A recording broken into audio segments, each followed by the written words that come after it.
So the Nothing Phone 2 is planned for a United States launch on July the 11th, here in just a few weeks.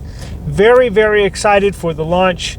I plan on supporting Nothing and Carl Pay as much as possible. The Nothing Phone 1 was not released in the United States. Carl Pay, the owner and founder of Nothing and previous co-founder and or owner of OnePlus, mentioned that this Nothing Phone 2 will be released in the United States. It is imperative that we have these, I guess, smaller, I wouldn't say independent, but it's imperative that the U.S. market finally gets, from what it looks like on paper, I know there's been some specs leaked out here and there, but it looks like it's going to be a pretty cool device, awesome device. It's not going to have the latest and greatest flagship processor, but it will have last year's flagship processor, which, you know, there's still phones released with the Snapdragon 8 Gen 1. It's a very good processor. Performance is very strong, especially on a device with like Nothing Phone 2 that's going to have a basically close to a stock Android. It's not going to use a ton of RAM. It's going to be very fast, very snappy, and it's going to be, I would guarantee this device is going to have a really good battery life. The Snapdragon 8 Gen Plus 1 is very good on battery life. Now, that being said, Nothing just landed $96 million in funding. Now, why do they need funding, and why did they have? This is not the only round of funding that they've had. This is just the latest, and it comes right before the United States launch, because this $96 million of investment money is to, from what I understand, what I've read, is to help launch this device in the United States market. Now, it sounds like a ton of money at first, and then when you think about it, I started digging into some Samsung numbers and some Apple numbers, which may be unfair to compare Nothing and Samsung, not as far as devices. I'm talking about companies, as far as the backing. When Samsung pushes a new device, even Google, they did a ton of, if you remember this last NFL season, you saw a ton of Pixel advertisements, and Google was pushing a ton of marketing. And that's basically not all, but a large majority. Now, they didn't break it down as far as where the money's going to, but I can guarantee you a large majority of that is going to marketing. Running ads is super, super expensive. Now, it'll be very strategic, and I look forward to seeing where the advertisements are placed. Now, their end user is not going to be my dad or your dad, nobody in their 50s or 60s. It's going to be people probably late teens, probably from 18. I guarantee you their target group is probably from 18 to 35 male, and it drops off probably after 30. So I guarantee you their main target is going to be about 18 to 29, somewhere around there. But not only does a lot of that $96 million go into marketing and PR, it also goes in once you launch a new device or anything. Once you enter a new market, you're going to have to hire some people. Now, they're not going to have retail stores. It's going to basically be you're going to have to rent and or find a warehouse to ship all your devices from the manufacturer to the warehouse. So, I mean, that's, you can find those anywhere. Could have multiple warehouses, but it also incorporates employees. You're going to have now they've already hired a head of the U.S. division, somebody that's been, I forget the gentleman's name. Please forgive me. I should have referenced that right before I recorded, but he has I believe he's mid-30s, late 30s, maybe 40, something like that. I think right around my age, but he has a ton of experience in the mobile technology field area, and specifically smartphones. So it looks like, I believe he has PR experience, marketing experience, which is imperative, because what makes this cool, let me get back to the expenses. Now, you're not going to have any retail stores, but you're going to have PR and marketing. You're going to have to hire a handful of people to oversee the marketing. You probably have to hire a marketing team. He's already got a person that's going to be in charge of the U.S. market. And probably, who knows, a handful of other people. Nothing's not a ginormous company like Samsung or Apple. It's actually quite small if you compare the two. However, we're not necessarily... See, when an end customer, in my opinion, buys this device, the Nothing Phone 2, they're buying into the company. They're buying into Nothing, the brand. They're buying into Carl Pei. They're buying into the idea that an independent company can make a badass device. It's very cool. If you have not seen the Nothing Phone 1, please, I doubt I'm going to have time to put pictures up in a hurry, but go Google Nothing Phone 1. It's very cool. It's the one thing that caught my attention, and I believe they're carrying it over to the second generation, which is about to be launched in 2 weeks. The back of the phone is clear. Now, when I say clear, I mean this phone has a glass back, but it's white, painted white, correct? Well, the Nothing Phone 2 glass is clear, so you can see the battery, the wireless charging receiver, camera, all sorts of stuff back there. But that's not the only cool thing. They have over 100 independent LED lights, and you can customize it. You can customize the sound. So if you get a text message, you can customize the way it looks and lights up, and you can customize if you get a phone call. I mean, just all sorts of stuff. And that's the main thing that grabbed my attention.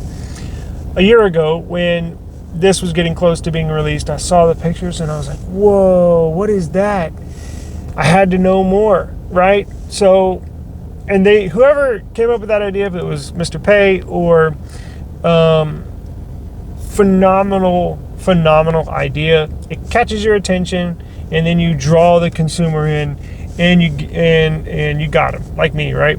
Now, I did not get the Phone 1 because they were not sold in the U.S., and I missed out on the beta program, which is a whole other story. However, I do plan on getting the Nothing Phone 2 because I buy into the brand. I buy into Carl Pei. I believe it's not imperative, but it's necessary for the big three, Apple, Samsung, and Google Pixel. In my opinion, the only three flagship devices that are worth getting. I'm not talking about the mid-range. I'm talking about real flagship devices that can do anything and everything and it can handle everything you throw at it, basically. Now, it's necessary for competition, for something else to get into the market, something else that consumers can choose from. Now, these are not going to be in retail stores. It's probably going to be just sold on their website, which can be a headache. Hopefully they have plenty of them manufactured. And that could also be what that $96 million in funding goes to. Some of it is manufacturing the Nothing 2 devices, making sure they have enough at launch. Because if many of you buy phones right at launch, I'm pretty sure not many of you do. I buy phones at launch multiple times a year. Pixel and Samsung, we buy every year. The second it's available, we're ordering it. Now, that can be a pain in the ass because OnePlus in the past, Google Pixel has had a horrible time. Now, they've gotten better, but they just simply... Now, it's a good problem to have, but what I fear too with Nothing is that they're going to sell more phones than they initially thought at launch. So now the sales are not going to be anywhere close Samsung or anywhere close Apple's going to have. However, my target for them in the U.S. market is my target for them in the U.S. market is $1 million. Is 1 million units. That sounds like a lot. However, if they market this phone just right, if they can put it strategically in social media ads, if they can get a real famous actor or athlete, pay them to use the phone, to be out in public and use it, it looks cool. It is a cool device. I guarantee you it's going to catch the attention of everybody looking at the picture. They're just not going to see LeBron James. They're going to see LeBron James holding the Nothing Phone 2, and they're going to be like, whoa, what is that? They're going to see it light up. Whoa. I know they had the Iron Man. I forgot his name. Iron Man. What's his name? Damn it, I forgot. I know, brain fart. But real famous. It's probably right on the tip of my tongue. Rodney, I don't know, whatever. Was it OnePlus? Yeah, OnePlus paid him to be basically their spokesman, their advertiser. So they basically pay him to use a phone, which is cool because they get pictures taken everywhere they go. So it's imperative that they really, really hit this marketing thing because it is possible. I think that number may be a little high, but I really believe it's possible. Now it comes down to pricing. Where are they going to price this? Are they going to price it? A leak came out last week saying it's going to be like $750, which kind of surprised me because I think they're Nothing Phone 1, which was a mid-tier phone, mid-range specs. I think it was like $499, something like that, right about $500.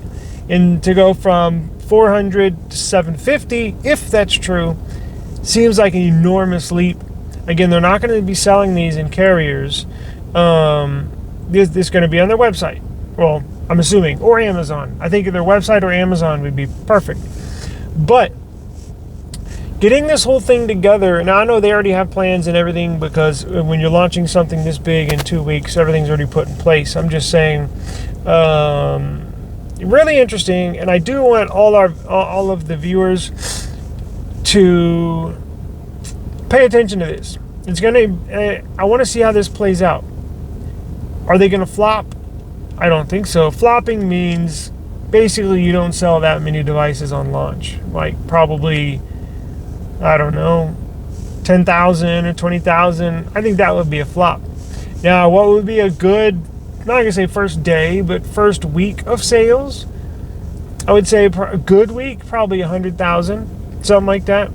I think 100,000 in over the span of a year. If they can sell 1 million of them, I think the sky's the limit for this company. Now, I'm hoping if they get really big, not to sell out to Oppo or a Samsung or even a Pixel, or if they want to get a new Nexus division where they have a Pixel and then a Nexus, Anyways, I want everybody to be aware. I'm going to get one. I'm going to review it. I'm going to support them. And they update their operating systems quite a bit. They're very up to speed on security and updates. So I cannot wait. If you go on AliExpress, they got a bunch of cases for it already. So very happy to see. And I'm glad that funding went through. It sounds like they got what they were looking for to help this launch be successful, to get the word out. I'm going to help as much as possible, and I'm not even getting paid. I just really, really, really believe in what they're doing. I'm kind of jealous because if I, had millions of dollars at my disposal, I would do the same thing Carl Pay is doing. I would create my own phone. That would be like my dream come true, right? Making my own phone, designing my own phone. Oh man, that would be awesome. So it's important this does good. So, but if it sucks, if I get the unit in and it sucks, I'm going to be honest and let you know. I'm not just going to pump it up because I want it to do good. I want it to do good, but I'm also going to be honest. If it sucks, it sucks. So we will see. But thank you for your time, and as more news comes out, we will cover this and everything else. I'll link in the description an article that gives you some more details on the $96 million funding that they got, and we'll go from there. Peace.